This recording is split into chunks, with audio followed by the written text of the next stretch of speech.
Hello everyone, good morning সবাইকে। তোমরা সবাই কেমন আছো? আশা করছি খুব ভালো আছো, আর আমিও খুব ভালো আছি। তো এখন বাজে সকাল 10টা। তো এখন থেকে আজকের ব্লগটা স্টার্ট করছি। আজকে সারাদিন কী করি না করি পুরোটাই তোমাদের সঙ্গে শেয়ার করব। তোমরা স্কিপ না করে পুরো ভিডিওটা দেখতে থাকো, আশা করি ভালো লাগবে। তো সকালে উঠে আমার কিছু কাজবাজ ছিল, ওগুলো করে তোমাদের দাদাভাইকে টিফিন করে দিলাম। ও টিফিন করে অফিসে চলে গেল, সঙ্গে আমিও টিফিন করে নিয়েছি।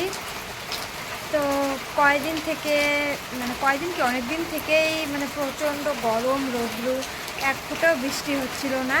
তো কালকে রাত থেকে আমাদের এইদিকে প্রচুর পরিমাণে বৃষ্টি হচ্ছে। তো খুবই ভালো লাগছে, একদম আবহাওয়া একদম ঠান্ডা হয়ে গেছে, খুব সুন্দর ওয়েদার হয়ে গেছে বৃষ্টির জন্য। তো দেখো বাইরে কতটা বৃষ্টি হচ্ছে, তোমাদেরকে দেখাই। তো দেখো কীরকম বৃষ্টি পড়ছে। তোমাদের এইদিকে কাদের এদিকে বৃষ্টি হচ্ছে জানিও কমেন্টে। তো বৃষ্টি পড়াতে একদম গাছ, পশু পাখি সবারই একদম মন শান্ত হয়ে গেছে, মানুষজন সবারই। কারণ এত গরম, এত রৌদ্র আর কারোরই সহ্য হচ্ছিল না। তো দেখো এখানে কালকের দুধ, আজকের দুধ অনেকটাই জমে গেছিলো। তো তাই আজকে ছানা বানানো হচ্ছে। তো কার কার ছানা খেতে ভালো লাগে কমেন্টে জানিও। এগুলো কখন রান্না হবে? হ্যাঁ, আজকে রান্না করবা?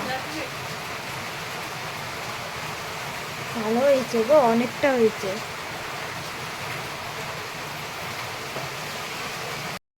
দেন কালকে আমরা কলকাতা যাব, তার জন্য দেখো মা এখানে ব্যাগ ট্যাগ গুছিয়ে রেখেছে। তো এই প্যাকেটটাতে আমাদের বাড়ি থেকে মাকে একটা শাড়ি দিয়েছে সেটা, আর এখানে মা দেখছি সব কিছুই গুছিয়ে রেখেছে। তো আমার বাবার বাড়ির জন্য এখানে কিছু জিনিস কিনেছি, এগুলোও রয়েছে। তো কলকাতা থেকে এসে তারপরে এগুলো দিতে যাব বাবার বাড়িতে।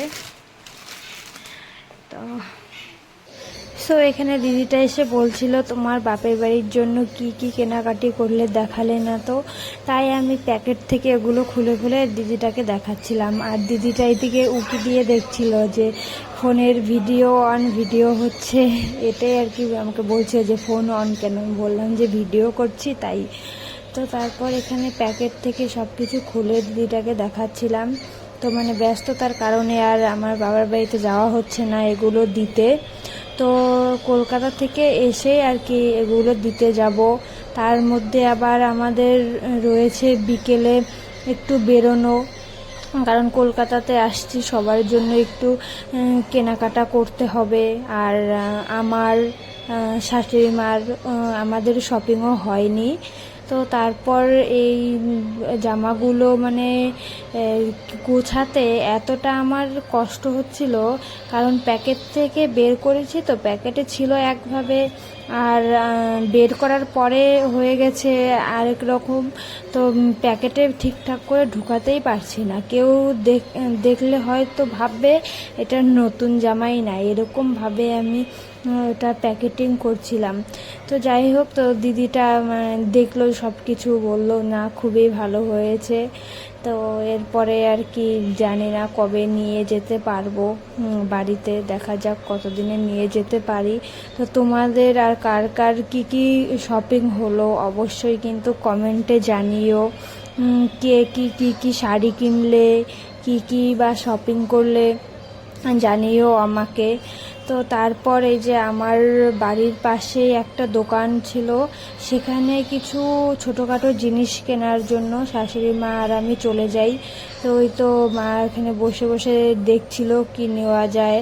তো তারপর আবার গাড়ি করে আমরা আবার বেরিয়ে পড়ি। তো গাইস, আমরা সেই বিকেল 4টেয় বেরিয়েছি, এখন বাজে রাত 9টা।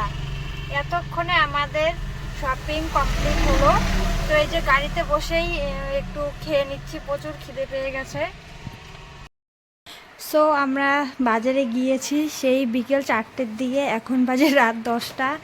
তো এই দেখো আমরা কত কি শপিং করে নিয়ে এসেছি, মানে হচ্ছে পুরো কোচবিহারেরই শপিং নিয়ে এসে জামা কাপড় নিয়ে এসে পড়েছি। তো আমারগুলো আমার ঘরে রয়েছে, কারণ ওগুলো বাড়ি এসে পরে পরে দেখছিলাম কেমন হচ্ছে না হচ্ছে। তো আমারগুলো তোমরা একদম পরের ভিডিওতে দেখতে পারবে। তো আজকের ভিডিওটা এই পর্যন্ত, কেমন লাগলো অবশ্যই কমেন্ট করে জানিও।